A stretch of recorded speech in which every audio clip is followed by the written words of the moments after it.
I never thought my life could feel this complete. Ethan and I were perfect, at least that's what I believed. He smiled at me like I was the only person in the world, and somehow I believed it. Coffee's getting cold, Alina, he teased, nudging my shoulder as I scrolled through emails. I'm almost done, I replied, trying not to blush. I loved how he noticed the smallest details. He leaned over, brushing a strand of hair from my face. Almost done, he repeated, mock disappointment in his tone. That's not like you. You promised no distractions today. I laughed. Okay. Just one more email. Then I'm all yours. He tilted his head, eyes playful. All mine, huh? Are you sure you can handle that responsibility? I think I can, I whispered, letting him pull me into a hug.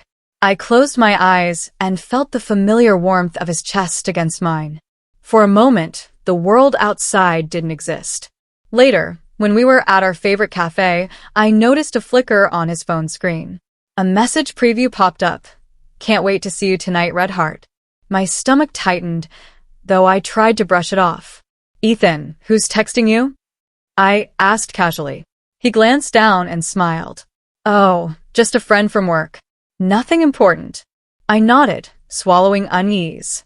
Okay, if you say so. He reached for my hand. Don't worry, Alina. You know there's no one else. I wanted to believe him. I really did.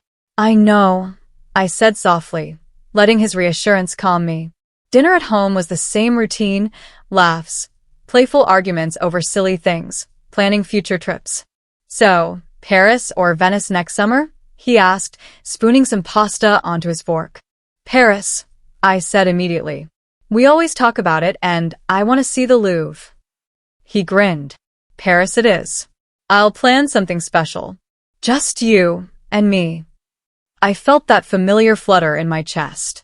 Everything seemed perfect, but the tiny flicker of a hidden message on his phone stayed in my mind. I tried to push it away, focusing on his smile, his warmth, the way he made me feel invincible. After dinner, we sat on the couch, Ethan's head resting against mine. You're quiet tonight, he murmured. Just thinking, I admitted. About what? I hesitated. About how lucky I am.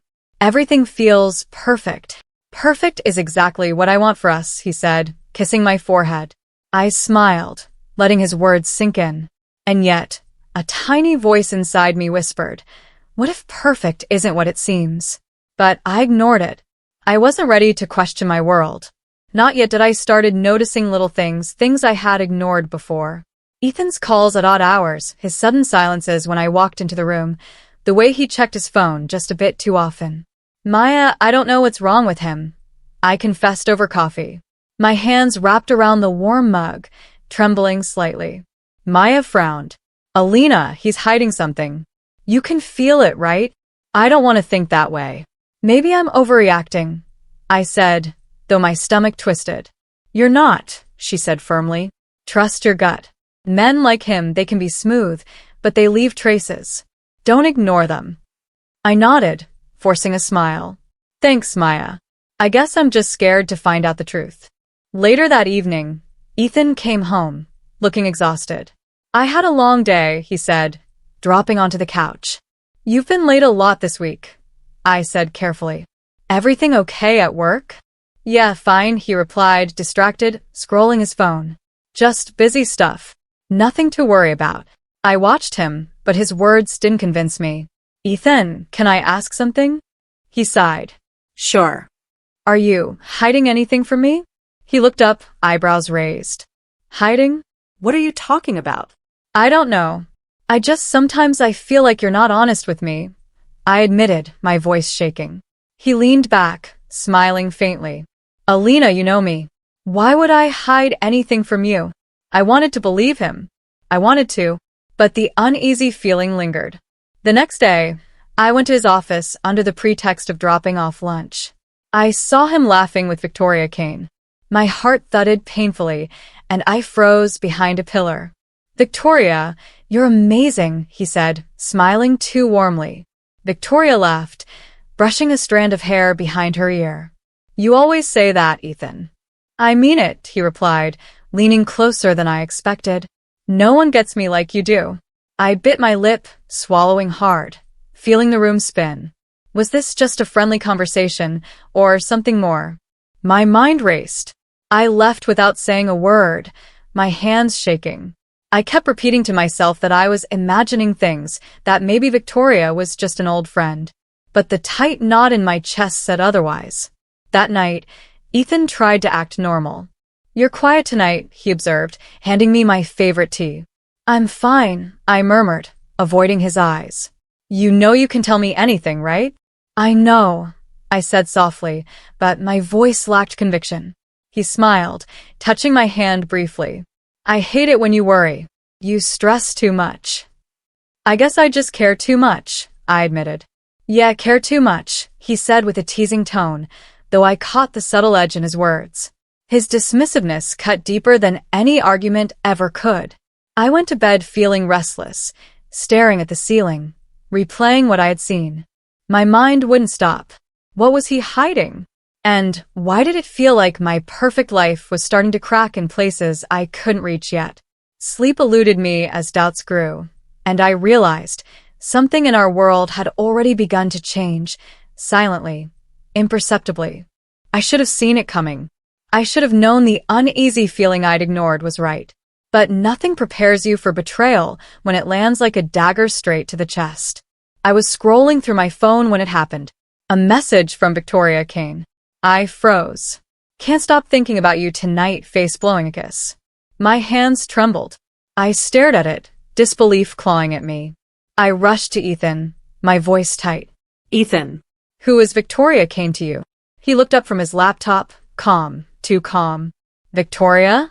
She's just someone I worked with before." "Before? Or during?" My voice cracked.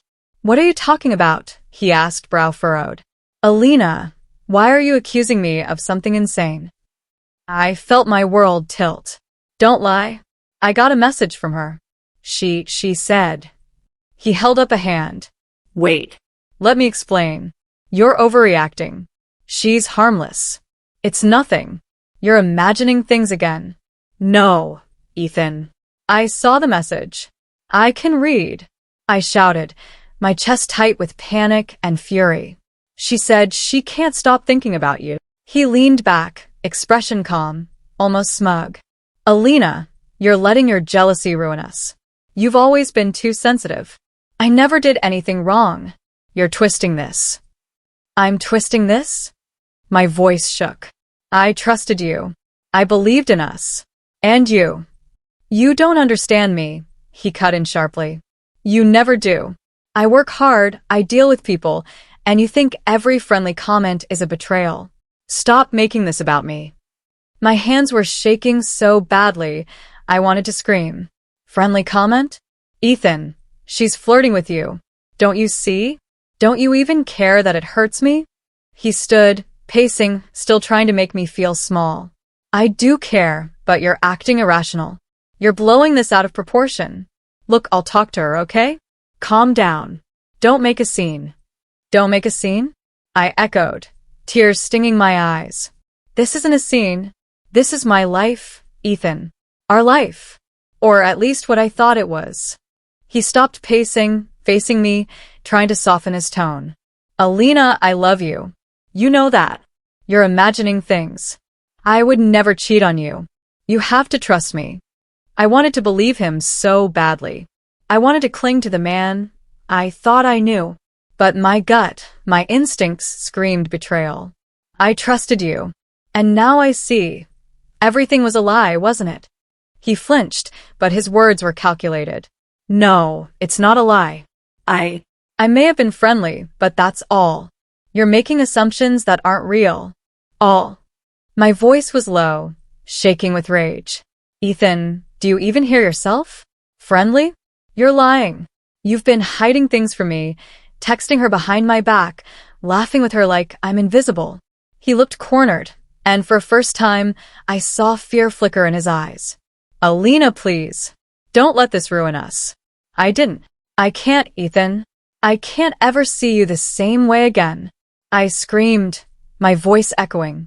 "You destroyed everything. He stood frozen, words failing him. I turned and left the room, the weight of betrayal suffocating me. My heart hurt in ways I didn't know were possible. Everything I had believed in, everything I had trusted, was gone. And in that moment, I realized my life had changed forever. I didn't answer Maya's calls. I didn't reply to texts.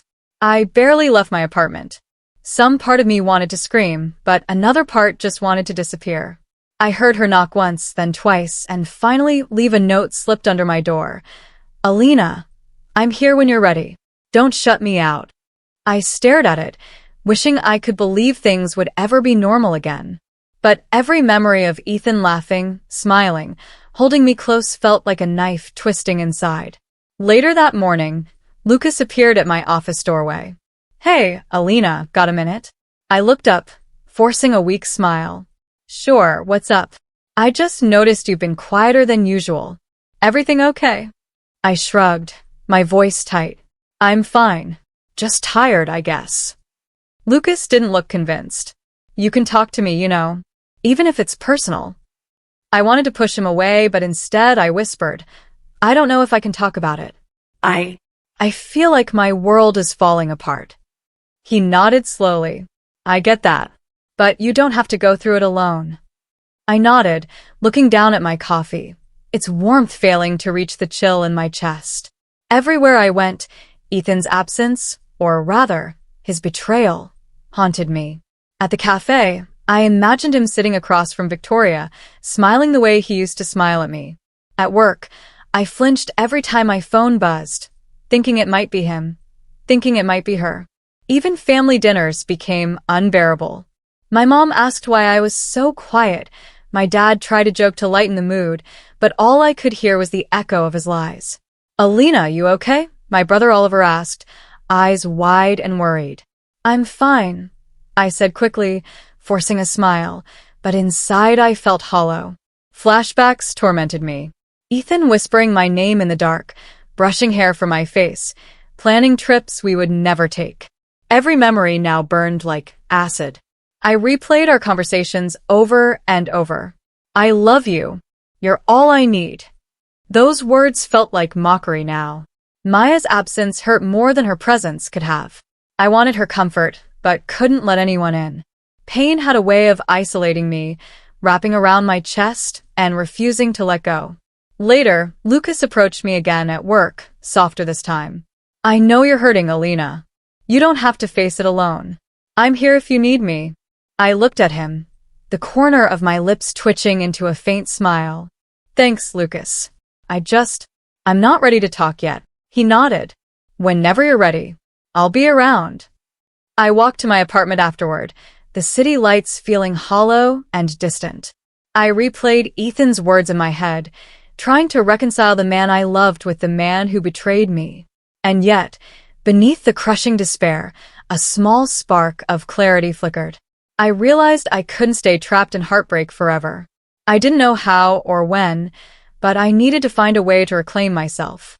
For now, I let the night swallow me, my mind racing, my chest tight, and the shadows of betrayal stretching longer with every heartbeat.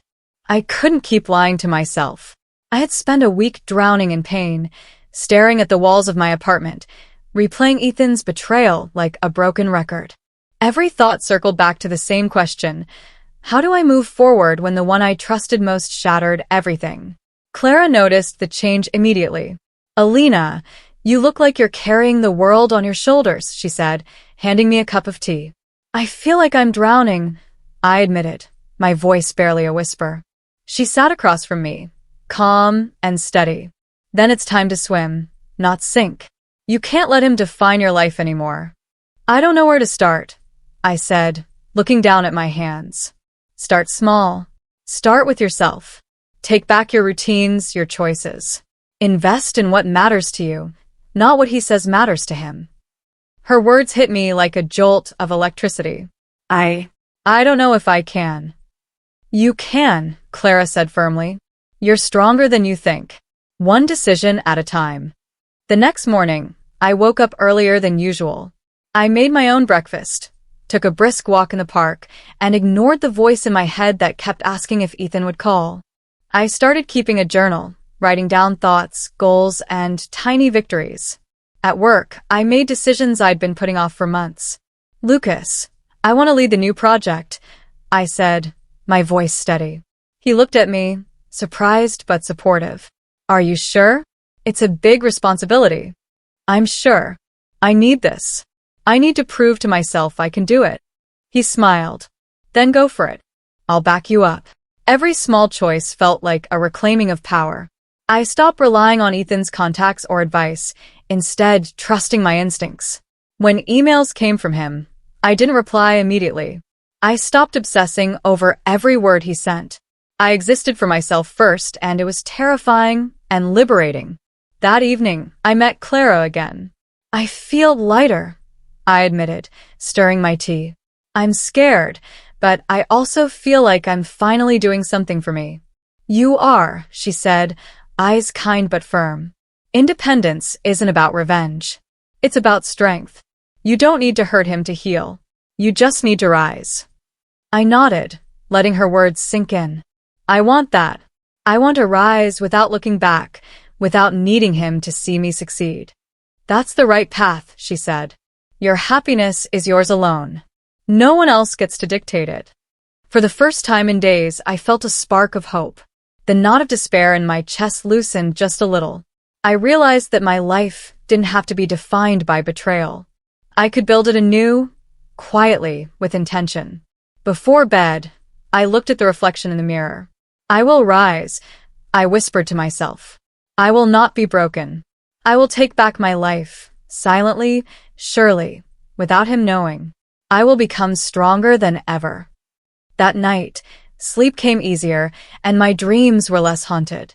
I had made my choice. I would rise, step by step, reclaiming myself and my life. No one, not even Ethan, could stop me from becoming who I was meant to be. I walked into the office with my head held high, determined not to let anyone see the fear or sadness that still lingered. Every step felt like reclaiming a piece of myself. Lucas noticed immediately. "Morning, Alina. Looking different today," he said, his tone half teasing, half impressed. "I'm trying," I replied, letting a small smile slip through. He leaned closer. "Trying what?" "To show everyone you're unstoppable." "Something like that," I said, keeping my tone casual. "I'm tired of feeling powerless." He nodded. "Good. I can help you navigate some of the office politics if you want. These things are easier when you have backup." "I'd appreciate that," I said, feeling a flicker of gratitude. His support had always been subtle, but now it felt vital. Meetings became my battlefield. Every suggestion I made, every question I asked, carried a new weight of authority. I watched as colleagues who had underestimated me before now hesitated, unsure how to respond. I realized how much confidence could intimidate, even silently. During a lunch break, Maya joined me at the cafe near our office. "You're glowing," she said, sipping her latte. "I feel lighter somehow," I admitted. "I'm not letting him control my life anymore." She smiled, squeezing my hand. "Finally, Alina. You deserve to feel this way. Don't let anyone take it from you. Not him, not anyone." I nodded, appreciating her unwavering support. "I'm learning to move quietly, but decisively. It's freeing." Later that week, Ethan called. I didn't answer. When I finally did, I kept my voice calm, neutral. "What do you want?" "I just wanted to check in," he said, too smooth, too casual. "I'm busy," I replied, letting a pause linger. "I'll call if I need anything." There was a sharpness in his silence, something unspoken. He noticed the change in me, the subtle distance. I could hear it in the slight tremor of his next words. "Alina, is everything okay?" "Everything is fine," I said, tone firm. "I'm managing." I hung up before he could protest, feeling a quiet satisfaction. He was used to controlling my time, my attention, my emotions. Now he had none of it. Lucas came by my desk later. "You're handling this well," he said softly. "Not just the office, but everything else. You're stronger than you realize." I looked up at him, heart skipping. Thanks, Lucas. I I couldn't do this alone. You're not alone, he replied, a subtle intensity in his gaze. I'm here. I'll always have your back. The words warmed me, a reminder that I didn't have to rely on Ethan for validation or support. Maya called that evening. You sound different, she said. Stronger. I am, I admitted. I'm learning to take control. One step at a time. And it feels good. She laughed. That's my Alina. Quietly unstoppable. Just don't forget to take care of yourself in the process. I won't, I promised. As I left the office, I noticed how the city lights reflected off the glass buildings. I imagined them like my own victories, small but bright, each one a step toward reclaiming who I was. Ethan's absence, once so heavy, now felt like space for me to grow. And Lucas, Maya, and my own resolve were all part of the foundation I was quietly building. For the first time since the betrayal, I felt power, not loud or brash, but subtle, precise, and deeply mine. Every decision, every silent triumph, was mine to claim. And I would claim them all, one by one, rising from ashes that had once threatened to consume me entirely. I noticed the shift before anyone said a word. Ethan's control, once seamless, was starting to wobble. At work, Lucas whispered, Alina, Ethan's calling you a lot today, but you're ignoring him. I'm not ignoring him, I said calmly, my tone deliberate. I'm prioritizing my life over his obsession. He nodded, impressed but cautious. Good. Keep it up. Don't let him manipulate you. Meanwhile, I heard murmurs in the office. Derek Cole, Ethan's business partner, had begun questioning his decisions. I caught snippets during a coffee break. You really want to go through with this, Ethan? Derek asked sharply, leaning back in his chair. I don't see the problem, Ethan replied, voice smooth but tense. I know what I'm doing. You always say that, Derek countered. But your last 3 moves have cost us clients. Are you sure your instincts are solid this time? Ethan's jaw tightened. I don't need lectures, Derek.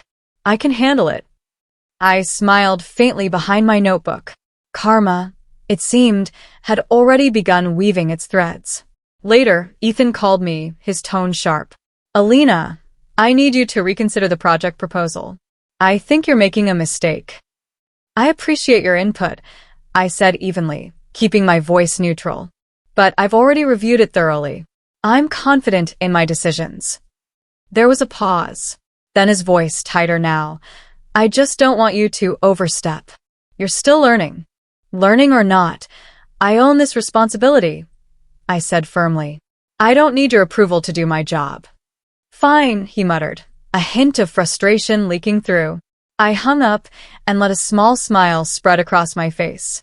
He used to be able to manipulate me with a single call, a single word. Not anymore. Lucas approached me afterward, curiosity in his eyes. He actually backed off. I nodded. He's realizing I don't belong to him. And Derek, even his business partner, is seeing cracks in his armor. The arrogance is fading. Good for you, Lucas said softly. You're handling this beautifully. Quietly, but decisively. I glanced at the window, watching people rush by. Sometimes the best revenge is patience, I murmured. Maya called that evening. You sound satisfied, she teased. I am, I admitted. I'm not doing anything dramatic. I'm just letting life handle him while I focus on myself. It feels powerful. Powerful is good, she said. Just don't let it make you reckless. Patience is key. I smiled, thinking of Ethan pacing in his office, trying to control things that were no longer his.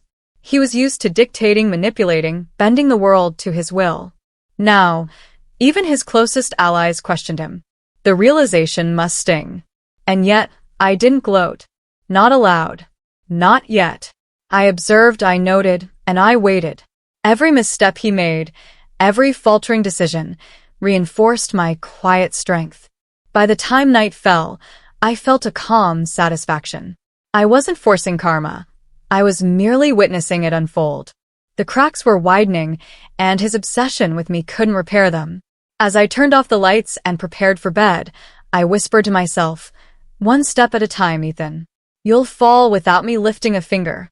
And for the first time in a long while, I slept with a sense of quiet power, knowing that patience and self-respect were already winning. I had learned to move quietly, to act deliberately. Every decision I made now was calculated, silent, and free from his influence. I wasn't doing this for revenge. I was doing it for me. Alina, did you review the new client files? Lucas asked, sliding into the seat across from me. I did, I said, keeping my voice steady. I've already flagged the key points. You'll find the report on your desk. He raised an eyebrow. You're fast today. Focused. I need to be, I replied softly. No distractions. It wasn't just work. My routines, my habits, even my mindset had shifted. Ethan noticed. His calls became more frequent, his tone sharper. Alina, you're not answering your messages, he said, voice tight. Is there a problem? I'm busy, I said evenly. I'll reply when I can. You've changed, he muttered, frustration creeping in. I don't like it. You used to care what I thought. I still care, I said calmly, but I care about myself more. There was silence on the line. I knew my words hit him harder than any argument could. Later, Maya met me at the cafe. You're glowing, she said, smiling. I can see it. You're untouchable now. I'm learning to be, I admitted, stirring my tea. I'm quiet, but I'm in control. And it feels powerful. Maya leaned back, nodding. Good. Keep it that way. Don't give him a chance to pull you back. At the office, Ethan's obsession grew more obvious. He showed up unannounced during a meeting, pretending to check in. Alina, do you really think this approach will work? He asked, voice sharp, standing over my shoulder. I've calculated every risk, I said, meeting his eyes calmly. It's a solid strategy. You're defying me, he muttered, barely under his breath. I'm not defying you, I said softly. I'm just handling my responsibilities. His fists clenched, but I stayed composed. I let him unravel silently. He couldn't push me into panic or guilt anymore. Later, Lucas whispered as we left the meeting. He's spiraling. You can see it, right? I can, I said, voice low. And I'm not touching it. Let him make mistakes. Even at home, I felt his shadow creeping. His texts became frantic, demands veiled as concern. Alina, please answer me. We need to talk. I ignored them all. Instead, I focused on myself. Evening walks, reading, journaling. Every small victory, replying to my emails first, ignoring his calls, choosing my own schedule, added to my strength. I could feel the change in him, the desperation. The man who once controlled me with a smile, a word, now flailed silently. I didn't need to confront him, didn't need to act. Karma was taking its course, quietly, and I was free. As I walked past the office lights reflecting on the city streets, I whispered to myself, keep chasing shadows, Ethan. You'll find nothing but the emptiness you created. And with that thought, I felt the calm satisfaction of someone who had reclaimed control. Not loudly, not aggressively, but undeniably. The shadow chase had begun, and I was already far ahead. The moment I saw him standing in the doorway, I felt no fear, only a quiet, steady calm. Ethan's eyes flickered between anger and disbelief. Alina, we need to talk, he said, voice tight. I'm listening, I said, keeping my tone neutral. You've changed, he muttered, stepping closer. This independence of yours, it's too much. You can't just ignore me, dismiss me like this. I can, I said softly. And I will. You don't control me anymore. He frowned, frustration etched in every line of his face. I'm not trying to control you. I thought we were. You thought, I interrupted, my voice steady but sharp. You thought you could lie, manipulate, and I'd stay the same girl who trusted you blindly? I didn't, he started, but I held up a hand. Stop, I said firmly. Stop making excuses. I saw everything. The texts, the hidden calls, the smiles meant for her and not me. I know exactly who you are. His jaw tightened. You think this is over? You think ignoring me will make me disappear? I never wanted you to disappear, I replied, calm but unwavering. I wanted to see the real you. And now I have. You don't get to intimidate me, guilt me, or manipulate me anymore. You lost that power a long time ago. He paced, gripping the edge of the desk. You're too cold. You don't understand what you're doing. You can't just throw away what we had. What we had, I echoed, voice low. You mean the illusion you created for me while living your lies? You're impossible, he snapped, almost shouting now. I'm impossible for someone like you, I said quietly, letting the words hang in the air. And that's exactly why I'm free. He stopped, staring at me as if I were a stranger. I could see the confusion, the regret slowly creeping into his expression. I didn't mean for it to get like this, he admitted, voice cracking. You should have thought about that before you betrayed me, I said softly but firmly. Regret won't undo anything. It won't bring back the trust you shattered. I love you, he said, desperation creeping in, a last attempt to sway me. I know, I said unwavering. And I loved you too. That's why this hurts. But love isn't about control, Ethan. It never was. And now, it's my turn to live for me. His shoulders slumped. I could see the weight of realization settling in. He had no power left over me. None. I don't understand how you're so calm, he whispered, almost to himself. I understand exactly what I'm doing, I replied. I'm letting go of you without anger, without drama. I'm choosing myself. And you're witnessing it because you finally see the consequences of your actions. He fell silent, unable to find words. I felt a strange satisfaction, not cruel, but deeply cathartic. I had risen above the heartbreak, above the manipulation, and above him. Finally, I turned, walking past him toward the door. This is where our story ends, Ethan. You'll remember this moment, the moment you realized you lost me, and you'll have no one to blame but yourself.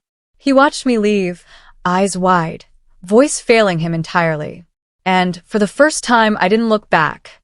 I was freed. I watched from my office window as the news alert popped up on my phone. Ethan's company suffers major client loss, partnership in jeopardy. I didn't smile. I didn't gloat. I simply felt a quiet, steady sense of justice settling in. Lucas appeared behind me. Alina, did you see that?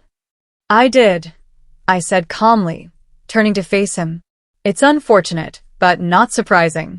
His arrogance has consequences. He nodded, impressed. You're handling this so well. Most people would be celebrating or crying right now. I've moved past that, I said softly. I don't need to celebrate. I've already won by taking back my life. Later, Maya called. Alina, everyone's talking about Ethan's collapse. Are you okay seeing it? I am, I replied, sipping my tea. Not because I want him to fail, but because I no longer need him to succeed. My life isn't tied to his anymore.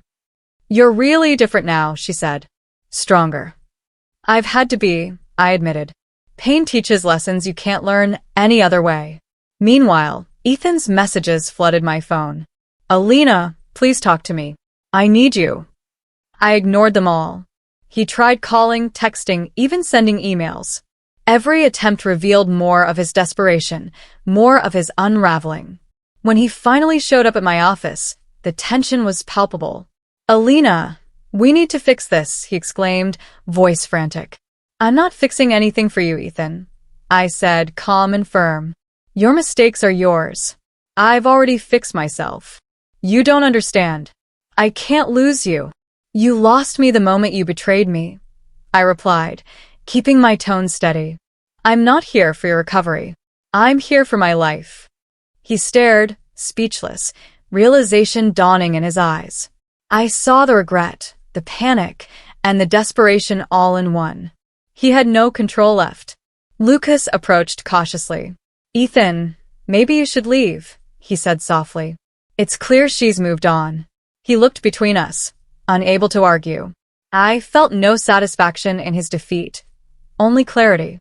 The power shift had happened silently, and he hadn't even realized it until now. Even socially, Ethan stumbled. Mutual friends whispered, colleagues questioned his judgment, and his arrogance was exposed publicly. Every misstep highlighted what I had known all along. Control is fleeting when based on manipulation and lies. I didn't need to intervene. My silence spoke volumes. Every confident decision I made, every boundary I maintained, only amplified his downfall without me lifting a finger. That evening, Lucas asked, "Do you feel vindicated?" "I feel free," I said. And free is stronger than any vindication. I've learned patience, restraint, and self-worth. That's far more satisfying than revenge. Maya called again. "You're glowing, Alina. Seriously, people are noticing your strength." "It doesn't matter if they notice," I said quietly. "What matters is I've noticed it in myself. I've built my life without relying on anyone's approval." Later, I stood on my balcony, the city lights stretching endlessly before me. I thought about the weeks, months, the heartbreak, the betrayal, the long nights of doubt and tears. Every struggle had carved a stronger version of me, one who no longer needed validation from someone like Ethan. I whispered into the night, "I am enough. I am strong. I am mine." And with that, I felt the deepest, quietest triumph, not loud, not aggressive, but undeniable. He had crumbled, and I had risen, silently, surely, and completely. The past no longer haunted me. The betrayal no longer controlled me. I was whole, independent, and ready to embrace every opportunity without fear or regret. I sat on my balcony, the evening breeze brushing my face, thinking about how far I'd come.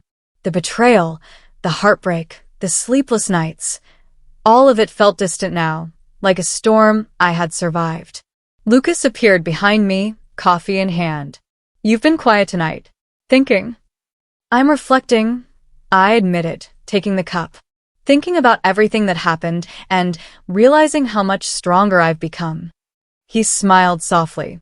"I've noticed. You've changed, Alina. Not just in confidence, but in peace." "I needed this," I said, staring at the city lights. I needed to walk away silently, to rise without making a scene. And it worked. "I feel free." Lucas hesitated, then said, I've always admired you. More than you know. Maybe more than I should have." I looked at him, surprised, but gently. "I know, Lucas. And I appreciate it.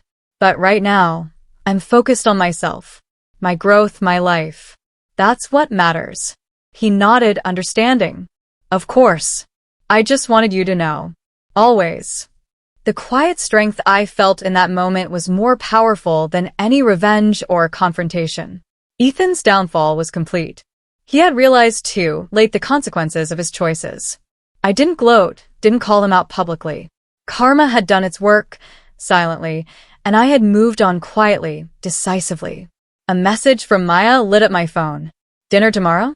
I want to celebrate you." I smiled and replied, "Absolutely. Let's do it. I need some laughter in my life." Later, I called my parents. "Mom, Dad, I just wanted to talk," I said. "Alina," my mother exclaimed, relief in her voice. "We've missed you. Are you okay?" "I'm better than okay," I said, calm and clear. "I've learned a lot about myself. About life. I'm happy with who I've become." They were quiet for a moment. Then my father said, "We're proud of you, Alina. Truly." I smiled, a warm, genuine smile. "Thank you. I'm ready to reconnect, to be part of this family again, on my terms, and with respect for myself." Even Ethan crossed my mind. The man who had hurt me so deeply had learned his lesson too late. I didn't need closure from him. My life was proof enough.